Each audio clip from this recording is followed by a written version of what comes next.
Path of Night is an actual play Vampire the Masquerade podcast set in the world of darkness. We're all friends, we're here to have fun, but our story can include graphic violence, drug use, sexual content, and other mature themes. Content warnings can be found in the show notes. We talk at our table about safety, comfort, and consent, both as players and storytellers. We know what to expect, we're all excited to be here, and we want you to feel the same. So listener discretion is advised. Now, let's walk the path of night.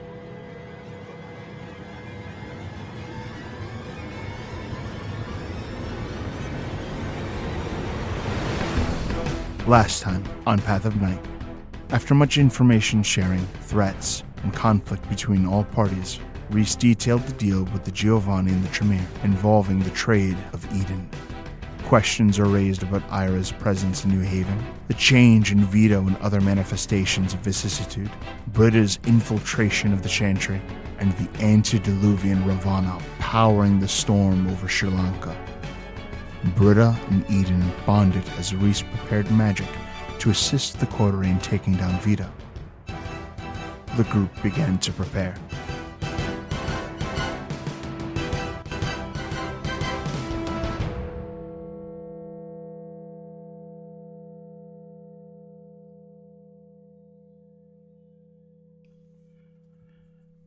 It's been a long night,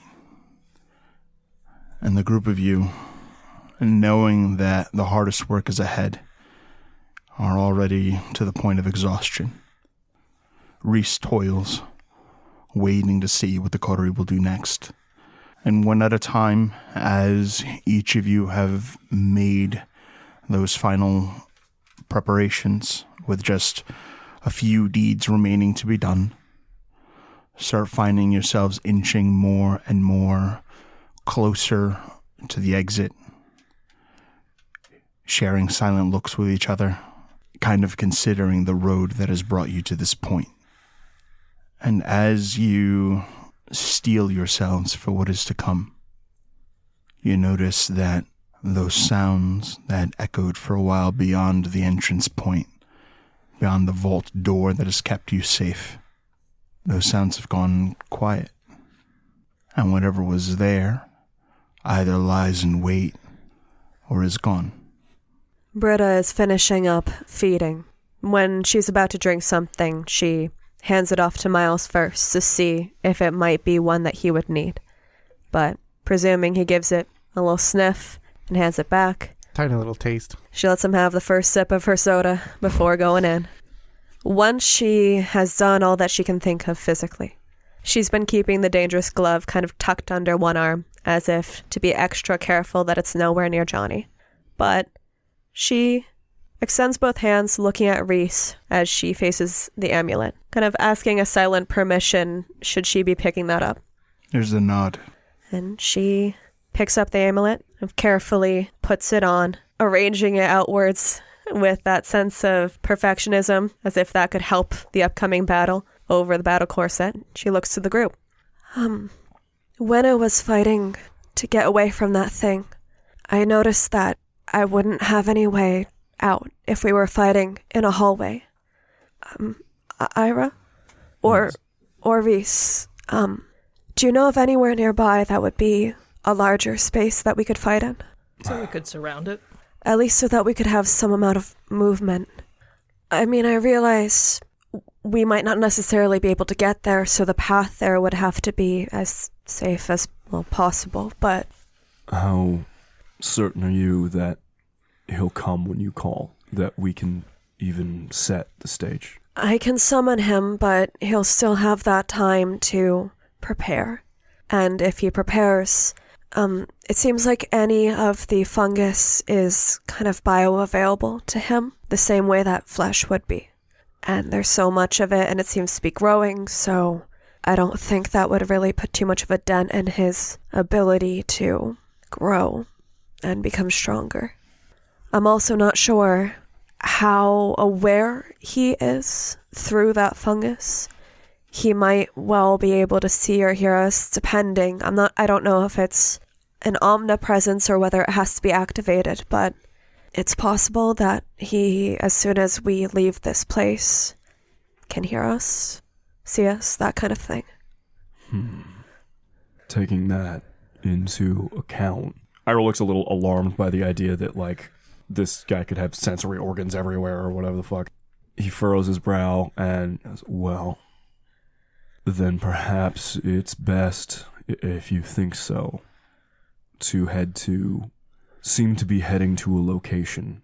That way, he stops, looks over at Reiss for a second, and then looks back at Britta.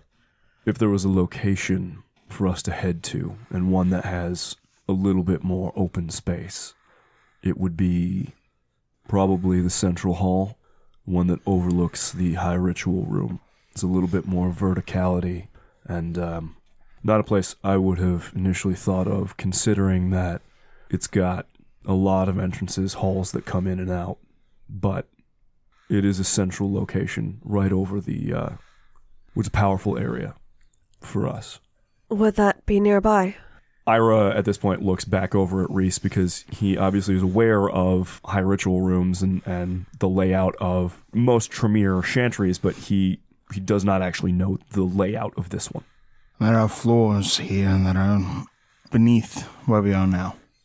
The deeper you go and the closer to the heart of the node that you'll be. There is the high ritual room. It is a point where the fungus broke through and entered the chantry. Somehow, whatever it is that has attacked this chantry knew where it could find Vito. Mr. Zantosa was sought out by an outside entity. Britta looks quietly disturbed, but not as surprised as she might like to be. And it's infiltrated this node? He raises his hands and gestures around. The chantry is built on the node. Sounds like a good idea. I think the only thing is that if it can hear and see us as soon as we leave this room, then from here on in, our mission can never be discussed again. And we should only speak about going to this room to gather something important, maybe a book or a spell or a relic or something like that, that would be used by maybe Reiss to defeat whatever is going on. To bait him in. To at least give some element of surprise to us. I don't know if we're going to need to, honestly, if Britta is leading the way.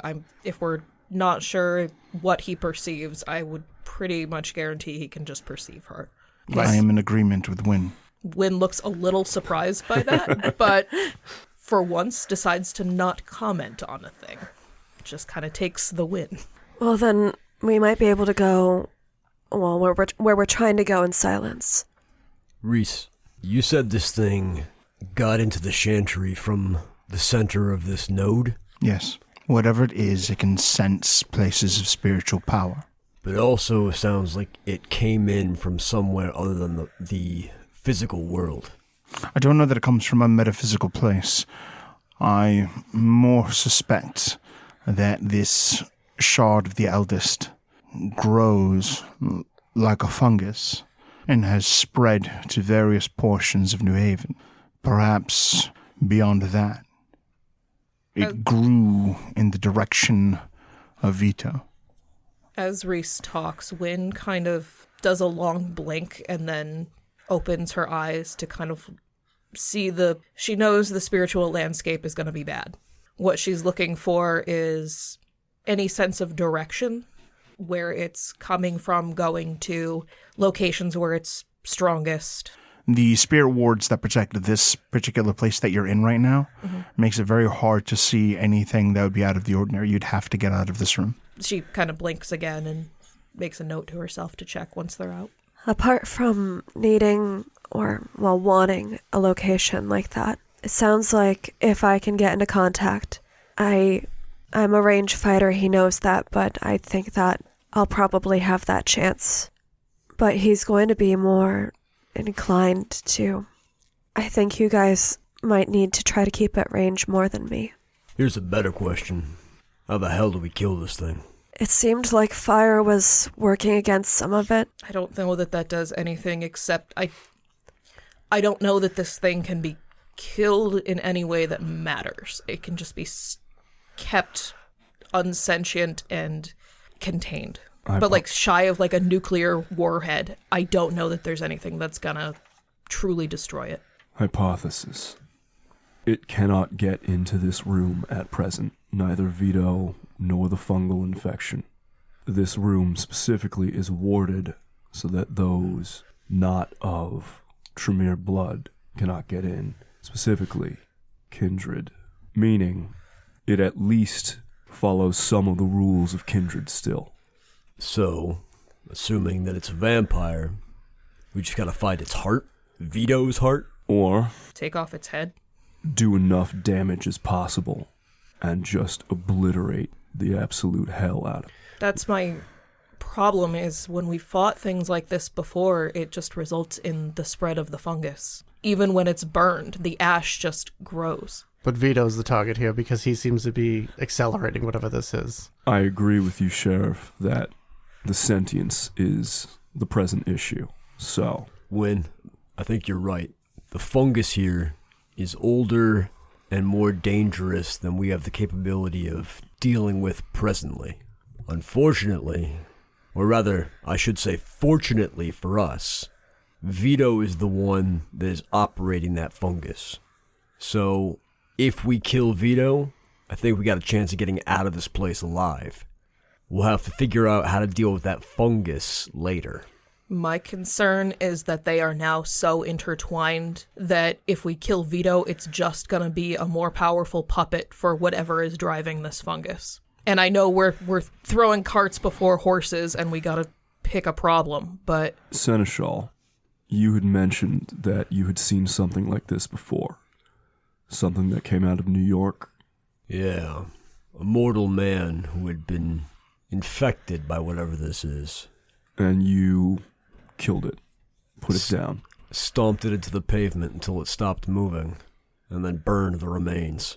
As much as I would love to study this along with my fellow clanmates, I think at present, to support that hypothesis, we have some evidence that liberal application of violence can at least do something. Well, couple of things. I did have to burn the mortal man, because even after stomping it into jelly, it didn't stop moving.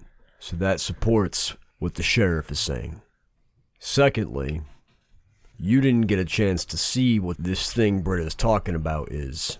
I saw the thing in the hallway when we let her in. Did you get a full look at it? No, I was 'Cause preoccupied. it's big. I don't. It's so big that we're going to have to apply not a liberal amount of violence. We're going to have to apply a goddamn ocean of violence to get this thing to stop. All right. As far as I know, as far as what we know, we have to stop Vito one way or another. And currently this is the only plan we have. Even if he does come back in a different way, it stops it for now. And that is the current goal. It'll give us time to further research, talk to other people, see if there's other things we can do. But if nothing else, it'll stop the spread from any more college students right now. And that's our goal.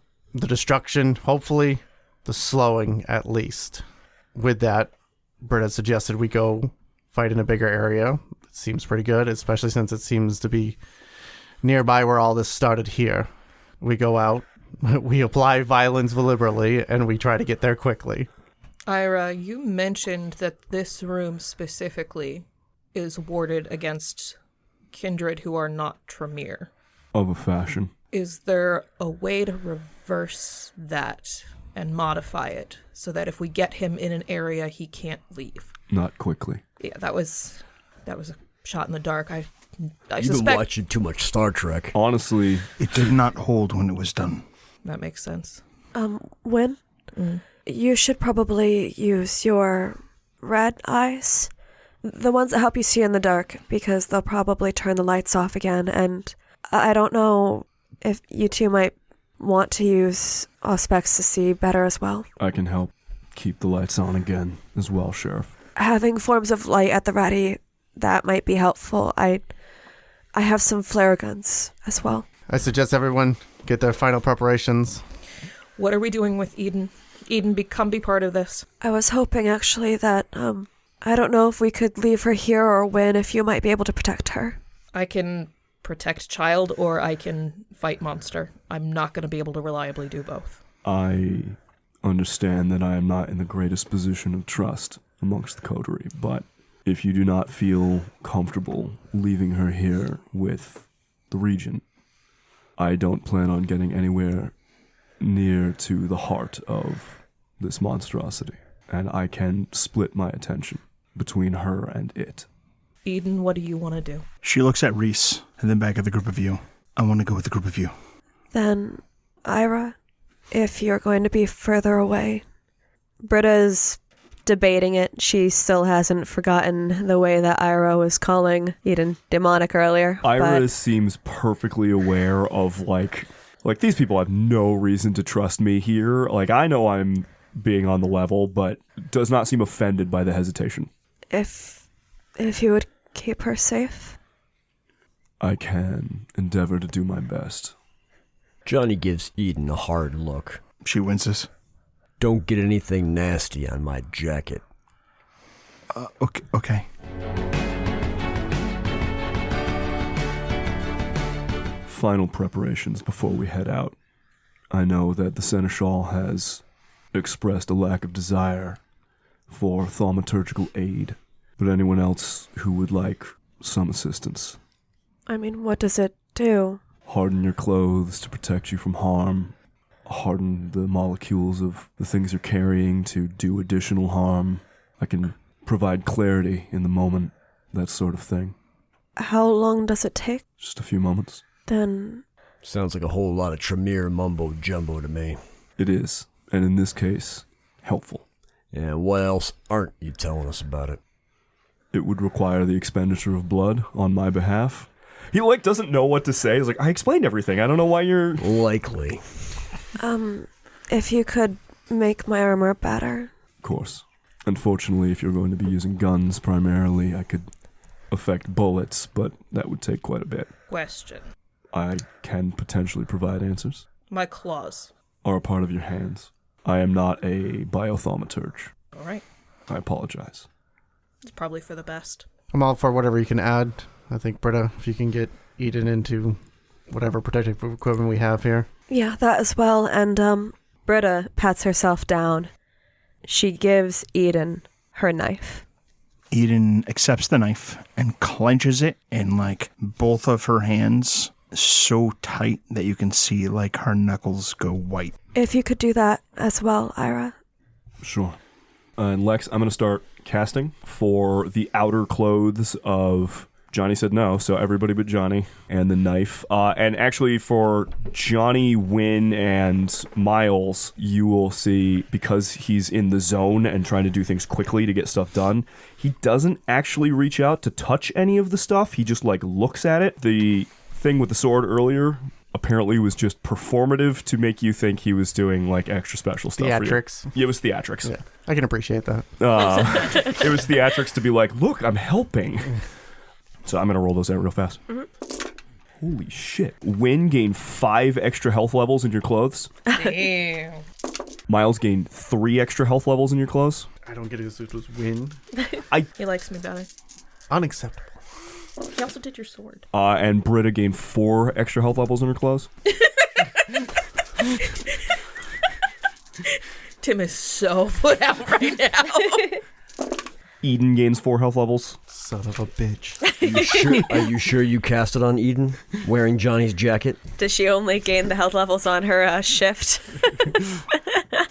On her regular clothes. Johnny's like, you fell for my trap card. She's also wearing chainsaw time. We're also putting armor on her, so it could be on that. Yeah. And it is plus 4 levels of damage on the knife. All right. Motherfucker. Yes, queen. Seeing Ira kind of turn his magical gaze towards Eden, Johnny will actually kind of just inch closer to her, and at some point in the lull of conversation, he just kind of gives her a quick wink and goes, tell you what, you can keep that jacket, all right? Is it because he touched it? Johnny kind of gives her a look and nods without nodding. She will nod. Either way, I don't want to see you getting touched with it, all right? So Thanks. steer clear of anything dangerous. Should you guys cover your mouths? What?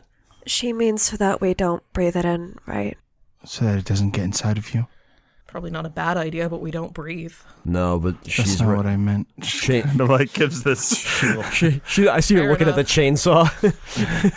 Yeah. Johnny kind of nods. Smart kid. Hell of a lot smarter than I am. Here, is there any fabric I can find? Is fabric going to be enough, or do we need a mask sort of thing? I don't think we'll have that. What's around this room? boxes, metal shelves. There's like leather over the seating on the various like little couches and what have you. A lot of rosewood. Britta will gesture to Eden. Could I borrow that back for a second? The She knife. holds the knife out. Careful. You did magic on it. I'll be careful. Smart girl. And Britta will... There's like a hesitation because they're probably nice couches, but no longer. They are so nice. They're not going to be much longer unless I have to pause for it. But... No. It would be weird for you to just stare at a seat, but... The couches in a Tremere place are not that nice. They're functionally nice. The 3 dots. Yeah, they're super well made. They're not up to par in terms of style. They're very functional. Yeah. I'm thinking like overstuffed leather. Britta will effectively skin the couch to hand everyone a mouth covering. She hands one to Eden. She's not entirely certain if the mortal will do okay with a leather face covering, but she makes hers a little looser, not hard on a smaller person. And she does lay one in front of Reiss, although she's not entirely certain if he's leaving that room. If you have laid it before him, he does not seem to notice. That's fine. But she kind of crafts a little face covering for people. While she's doing this, I go over towards Eden. My name is Miles. You've met the rest of us. Yeah. This is my domain. Nice place. Thank you. Britta comes back and hands Eden the knife and tries to give the knife back in a way of kind of smiling to encourage that, yes, Miles is good even if he's being weird. That kind of like... She accepts the knife. We're about to go out and do some big scary stuff. I saw that you were able to heal my friend Wynn here. Is there anything else you know how to do? She kind of gives you like a little bit of a cagey look. No. Okay. I'm just checking because it's going to be dangerous for all of us out there, and just knowing what you can do is helpful. We just want to make sure that you're safe, and we don't want to waste resources if we don't have to. So knowing what you can do already is helpful so we can put things where they need to be. But if you don't think you can do anything in combat, don't worry about it. It's okay. I don't think I'm a good fighter.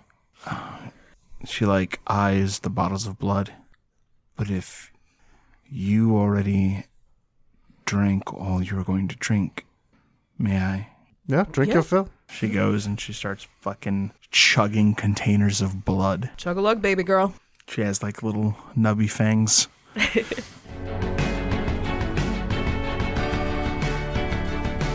While they're treating with Eden, I'm going to give that a wide berth. I know where I'm going to bring the energy down. But I'm going to go over to Reiss. He is staring at the girl, watching her feed, like eyes narrowed, pondering the secrets of her existence as though she's like a case study and not a person. Regent. Apprentice. You've had Vito Zantosa in your custody for a bit. I presume his name is his capital N name. Or if not, that you have it in your possession. We do not. What we know is that the original name of the Zantosa family is Santovich, and he is a Santovich. As far as his actual name goes, what we pulled from him was not terribly useful when leveraged against him. I have reason to believe that he is not totally him. And in this circumstance, his flesh may not be his flesh. Precisely. Unfortunate. I was hoping that we could inscribe it upon paper before leaving.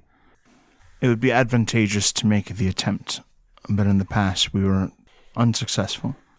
You wouldn't happen to have logs of which names were attempted? He takes a look at you, and then looks around and heads towards, like, stacks of files that he had been going through previously. And he pulls out a collection of identities that have been used going back to the 17th century. This list was used, various identities he's maintained through time. So far, none of them have yielded anything, but you're welcome to make an attempt. Johnny kind of has been keeping an ear out on the Tremere, watching them talk about names and stuff like that. How do these true names work? Ira doesn't answer. He just looks at Reiss. In the West, they are the names that are given to you upon your birth, not embrace, birth. When leveraged against you, they symbolically represent your truth. It's symbolic, though. Yes. And the embrace doesn't matter? It can, as in the past, certainly. Have you tried Saxon? Ira looks at Reiss. Honestly, the way that we just were at the table, I assume Reiss looks at Ira the exact same time. Yep. It may be worth a shot. Do it, apprentice. Well done, Mr. Saxon. Seneschal. How do you spell your last name? Ira seems like excited by the prospect of a puzzle. Saxon. And Nailed it. Lex, Good job, bud. what is the over the course of the list of names The that old girl kind of like smirks at the joke. over the list of names that Reiss showed me, has it been Vito most of the time? Like, what is the earliest first name that we have? Vito is probably the one that's been used the most. So that it is the one most representative of who he is right now. Yes. Okay. Ira will pull some, like a stylus, but like a pen without ink in it, and prick his own finger with the tip, and then start slowly and like very carefully inscribing the name Vito Saxon on a piece of paper. It takes him like way longer than you would think it would take to like just write a pretty simple name out, and then he will fold up the piece of paper and put it in his pocket. Miles is standing by the vault door, waiting to see as people Rip that finish paper. preparations. He takes it back out and then rips the paper. Vito is a name that draws from Italian, and it originates from the Latin word for life. Vitus. Vito is likely a man hailing from Ukraine, Russia, this region. What is their name for life? Romanian. The language Romanian's pretty similar to Italian, isn't it? He paces. There are similarities, yes. Would I be able to roll academics I for was about names? to ask that question. You can roll intelligence academic. Before we gloss over it, Ira was clearly listening to Reiss, but he's a man who's capable of drawing his attention in a couple different places. When the sheriff speaks the Latin word for life and shows a knowledge of Latin, Ira immediately looks over, and there's no like suspicion or anything. He just like recognizes the fact that Wynn speaks Latin. Wynn kind of sees the look, and she just kind of shrugs. Says, Omnis omnium bonorum non fecit res. The quote seems to hit Ira weirdly hard in this moment, but then he quickly splits his attention back to trying to figure out Romanian translations. 2 successes. Also 2 successes. Does my analytical spec would not apply to this, right? For linguistic stuff? It would? Okay. Oh, do I get any bonus for knowing a different language? Yeah, same. What languages do you know? Latin. Yes. Give him a leash. No. Yeah, I didn't think so. What is the bonus for knowing Latin? +1 deck. Was it a 1? It was 6 successes. the Like Italian, but Victor. Like The Romanian word for life, just the direct translation is something like viața, something along those lines. So we're still working with a vit. Vito, to me, is sort of a childish truncation of the name, like a nickname almost. Right. So an expansion on the name of Vito would make sense. Vittori, like victory. Vito, but is a romance-based language for a masculine, Vittorio. That would work. It's a name I've seen before in art. I'll take your word for it. Ira Yeah, does not know art shit. It is perhaps worth a shot, worth a try. The worst that happens is it causes me a hesitation when we actually see him. Ira glances between the two women once again, like, is this what we're trying? Definitely has, like, group project energy. Like, he's like, weirdly energized by... Is this what magic is? You fucking come up with cockeyed theories about names and just try it all day? There was a baby born without eyelids, and they used the circumcised part of his penis to create eyelids. And he's fine. He's just a little cockeyed. I'm sorry. I'm going to try Vittorio. Johnny gives a very concerned look, like a parent who's just found out that their child is playing Dungeons and Dragons. Something along the, They just told him that they want to go buy a Creed album, Well, that's a little bit anachronistic, but... No, late 90s, it's about right. Oh, that is actually, it works, Yeah. right. Just a concerned look. Okay, so Lex, I will use a bit more of my blood, and I will, on a piece of parchment, inscribe the name, slowly but surely, Vittorio Saxon. Okay. Then fold up the parchment, put it in a pocket, ready to go. As Ira finishes and puts the paper in his pocket, he stands up, kind of brushes his coat back off, and goes, if I had... And he looks sort of guiltily towards Wynn, actually, who he was disparaging of, like, soft sciences and stuff before. We wouldn't have to take these chances with true names if I had any artistic talent, but I don't. So, here we are. Britta might. Does it have to be you that draws him? Yes, I have to do the ritual. Does it count if you trace? Huh. I don't know. If we're willing to take a little bit of time, I'm willing to give it a shot so we can have a second, unless we want to go now. Jenny looks at his pack of Morleys. I still got 3 left. You got that much time. Okay. Does it have to be... You're tracing it, so no, it doesn't have to be in blood. And Britta just, like, takes one of your papers. As he is presently, in the representation of his truest self, if you could. Oh, I don't know that. Symbolically representative of his truest self. I could either draw what he looks like as a person, or... I usually use names, so I'll admit I don't know. It sounds like we should stick with the name part here. Well, I'll try the name one first, and if it doesn't work, we'll have a backup. Okay, I'm gonna just try and draw his face, and we'll call that good. It's probably fine. And Britta will do a quick sketch of the last time that she saw Vito raising his hands trying to fleshcraft her. Roll me Dex plus crafts. 8. You find yourself drawn into the details, and with your hand, you recreate the image, and your mind, you recreate the event. And eventually, your coterie finds that you are completely lost in what you have made. Reiss can't help but smirk with amusement at the Toreador weakness made manifest. This art will do. Britta, hey. She, like, puts her hand on the hand holding the pencil once the drawing is complete. You good? Just have to get out of here soon. Okay. Does this work?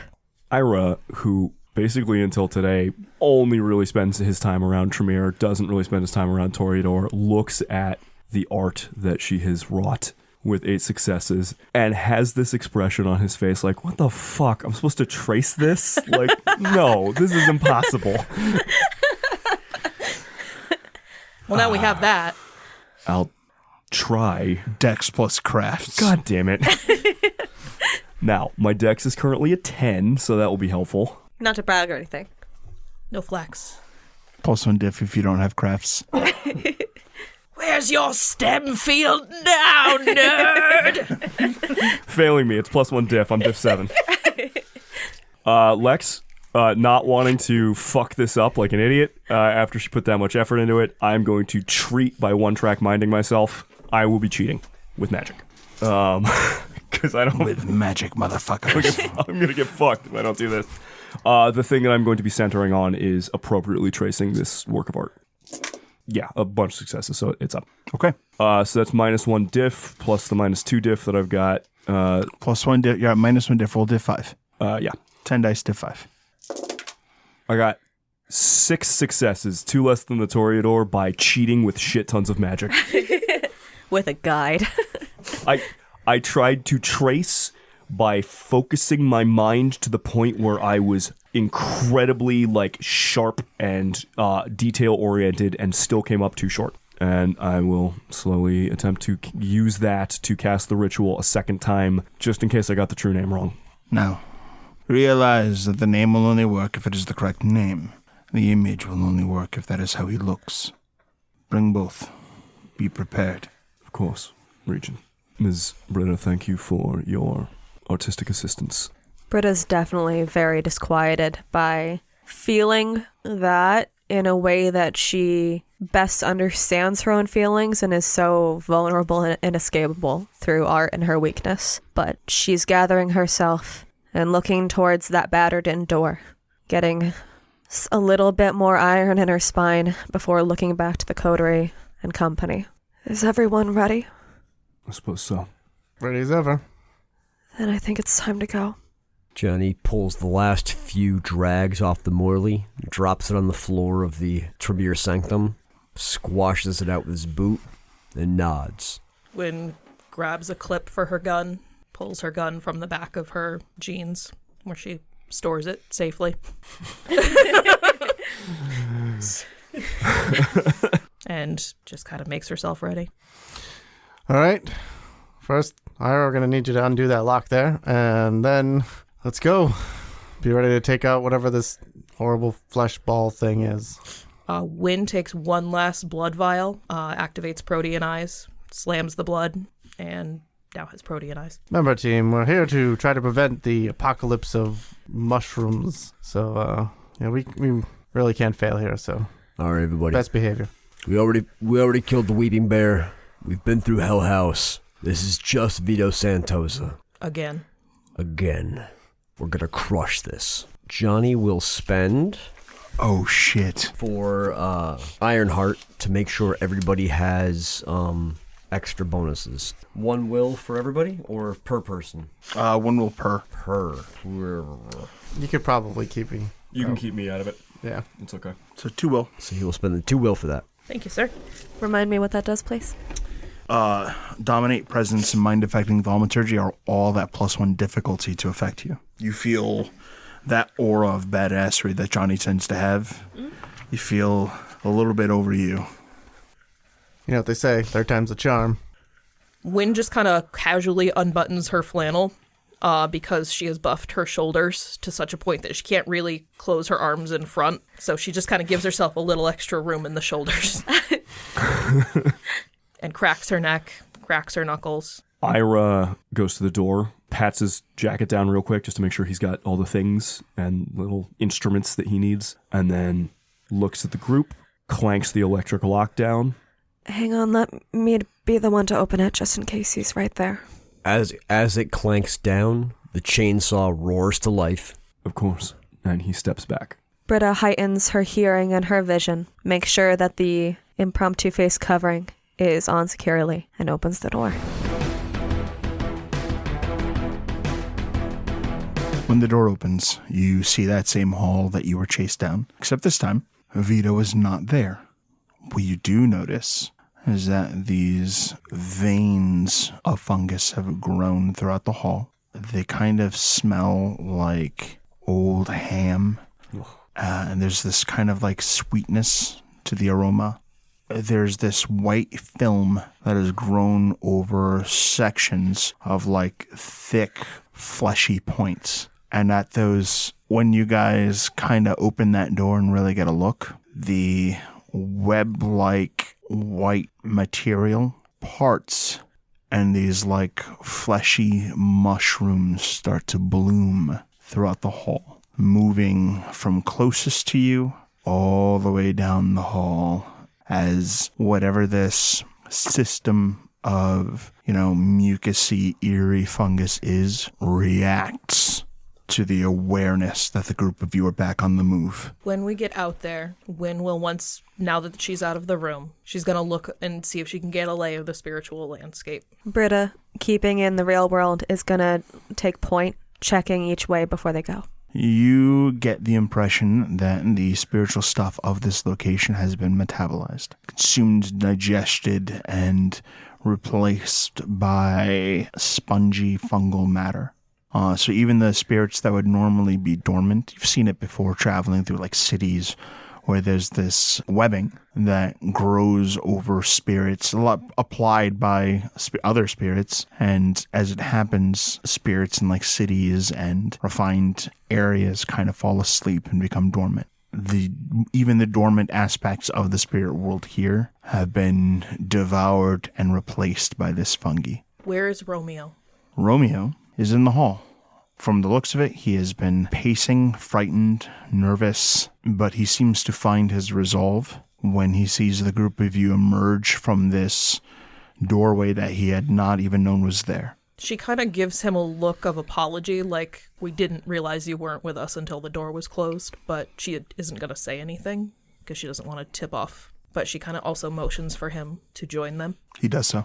Over the noise of the chainsaw, Ira will first motion to Britta, who has taken the lead, you said? Mm-hmm. The node, and thus the Grand Hall, will be that way. And I point down the hall. And then he looks at Eden and says, promise to keep you safe within the group, so stay close. But if I start to glow, don't touch me. For your own safety.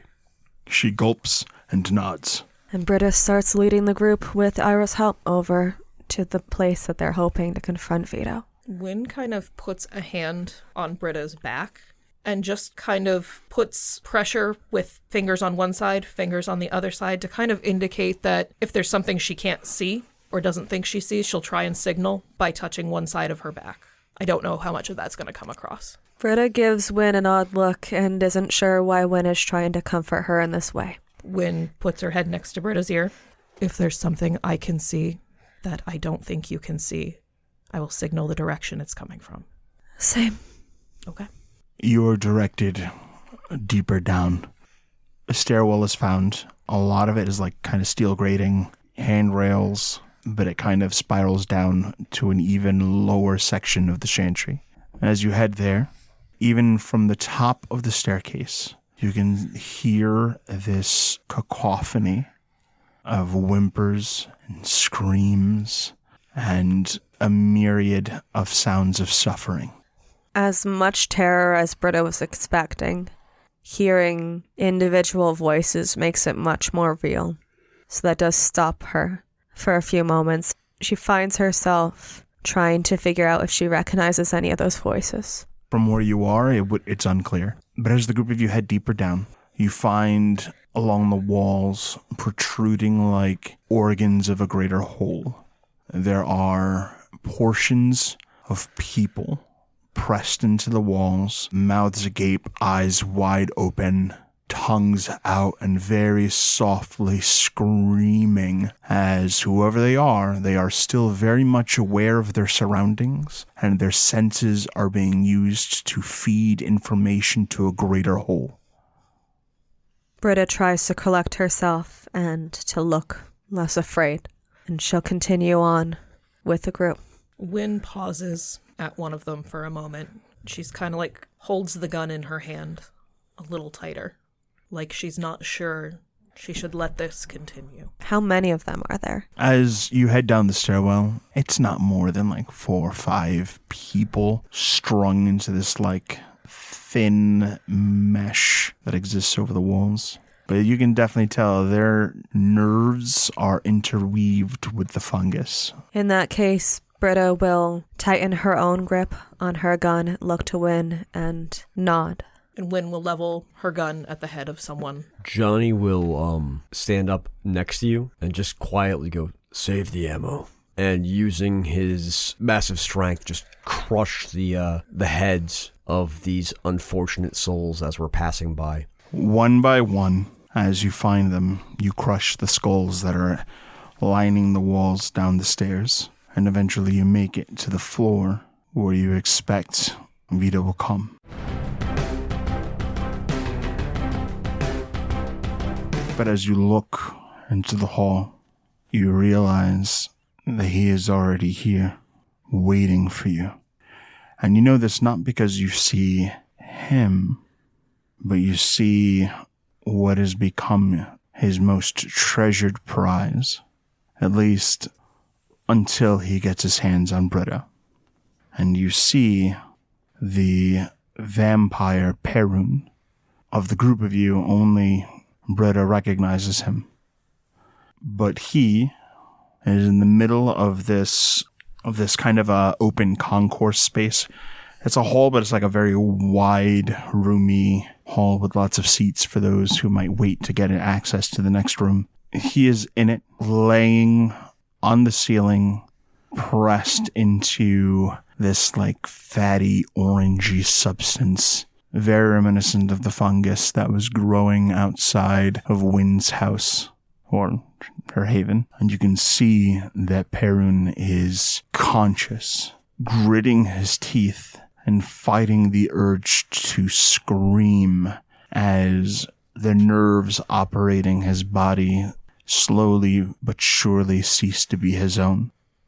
Britta takes in a deep breath, trying not to let it shake. And she, using her heightened vision, examines Perun, sympathetic horror, but she's trying to figure out how stuck to the ceiling he is, or whether he seems prepped to drop. It's like he's been stuck there for years and years, and this fungus has kind of grown into his flesh. Portions of his face are cracked, revealing like a soft fungal tissue beneath. In some instances, his teeth have been replaced by these like wispy threads of fungal tissue. Does he seem conscious of our entry? His eyes shift over to you, and though it is very evident that he is in absolute agony, he recognizes you. Britta looks sorrowful, but she raises her gun like an offer. Canary, I see you. You must finish the mission. Once he says you must finish the mission, Britta looks down and covers her ears, scared that he's going to order her. No. This is no comment. This is a plea. A final request. She'll look back up, and she looks to the group, taking in the friendly faces and the new, and she gives a hard swallow and a solid nod. The vision. It said you are our greatest chance. I believe that.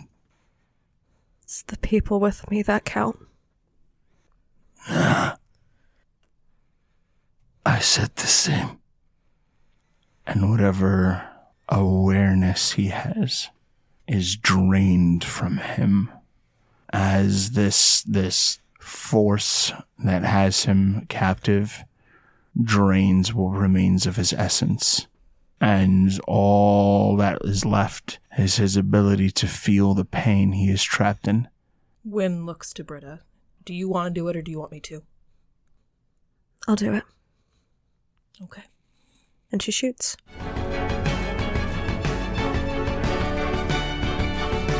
There is a brief, deafening noise as the round connects with his forehead and causes what remains of his face to become all the more malformed, but it stops moving, and whatever remained of Perun is gone. That automatic posture that Britta has, it's so easy for her to pull a gun in that disquieting way. She collects herself back into her purpose and looks to the group to continue. Johnny doesn't say anything, but she sees him give her a look that is full of suspicion and seems like he wants to ask what the fuck is going on.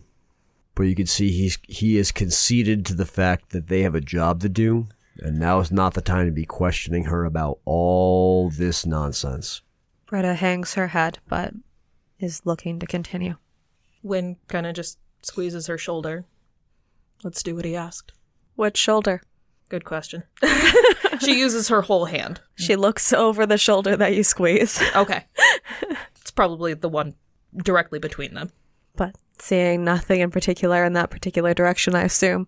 Correct. Britta just keeps on she nods a little bit, but she's kind of shrinking into herself. Ready to keep going, keeping her hand tucked away, especially not in Johnny's direction, but just trying to finish this. Not really ready to get into the emotional vulnerability of it all. Let's go. Ira pulls questioning eyes from this intruder bound to the ceiling, and then Britta back focused forward when Miles says, let's go, keeping it to himself and his face all business as much as he can. What is Romeo doing right now? Romeo looks like he has tears in his eyes, looking up at this now destroyed figure. Wynn kind of looks over at him with sympathy. Eden is clutching her knife and kind of like trying to wander away from like the signs of this fungal, fleshy presence, but can't seem to find a space where she feels safe and is just kind of very, very nervous about the situation. Well, no, Reiss has not joined you, and he is hanging back where he was left in the first place. As you guys enter the next space, what you see is a larger area. In this room, it is a large circular room set into the ground, is kind of a space that drops almost like a full floor down. And in the middle of that, there looks to be a series of something akin to a pentagram, but much, much more complex. And it is inlaid with silver and gold. And this room would have been gorgeous with the way that it's designed. This is clearly the space in the chantry that has had the most attention given to its design. Now, down below in the middle of the room, that space that drops, that is the high ritual room. Ira, you recognize that? This higher space within it is more meant to actually observe the performance of rituals than participate in them. Now, it's got a tall ceiling because there are actually rafters up about 2 floors back all the way up towards that first level of the chantry that overlook this area. There is a hall to the right wing, a hall to the left wing, and the ceiling above the rafters, there seems to be a lot of like pipe work. A lot of it looks like a lot of the utilities for the location are intentionally designed to crisscross and intersect here at this point. It's like it is like symbolically designed to be this conflux of, you know, piping, wires, halls, etc. Like everything is meant to lead ultimately here. Now, some of these pipes, they have clearly burst. There is like a fungus that has grown and hangs like massive vines and branches from those pipes. And you can hear the water, see the water like kind of rushing. The water pools down into the actual ritual circle. And it's about like maybe half a foot of water that's already filled in that space. Now, that is about how the room looks. But there are things within it. Up in the rafters, gathered in this clump in the same way that newborn spiders would clump together from like an egg sac that they've just been born from, are these like spindly-legged, skull-faced, tick-like things. And from the floor you guys are on, it just kind of looks like a thrumming gray mass. Now, in the ritual circle, kind of hanging from these long, thick tendrils of fatty, orangey flesh, is Vito. However, Vito seems to have done something to himself, wherein which everything below his torso has been unceremoniously torn off by his hands, and he just kind of hangs there with intestines dangling from his torso, caught in the rapture of his pain. His left arm splits open in various places, opening and closing, moving in a fashion that's similar to like lungs opening and closing. And he seems lost in the pleasure/agony of his current condition. And when he realizes that the group of you are there, His eyes focus where they'd been previously rolling to the back of his head. And we'll roll initiative. Path of Night is a Vampire the Masquerade podcast set in the world of darkness. Britta Ashcroft the Toreador was played by Rebecca Steigelfest. Johnny Saxon the Bruja was played by Garrett Gabbey. Miles Davenport the Ventrue was played by Tim Davis. Neil Foster the Malkavian was played by Rob Muirhead. Wynn Cabot the Gangrel was played by Erika Webb. Your storyteller was Lex Lopez. Recording by Rebecca Steigelfest. This episode edited by Rob Muirhead. The music used in this episode was composed for Path of Night by Brian Matolius. Find him online at brianmatolius.com. Path of Night uses the 20th anniversary edition of Vampire the Masquerade with a few limited house rules. Vampire the Masquerade and the World of Darkness are owned by Paradox Interactive. Make sure to subscribe to us on Spotify, Apple Podcasts, or wherever you get your podcasts. We can be found on YouTube at youtube.com/@pathofnight. You can help support the show on coffee.com/pathofnight. Find us on twitter.com/pathofnightpod, on facebook.com/pathofnightpodcasts, or email us at pathofnightpodcasts@gmail.com. See you next time, Kindred.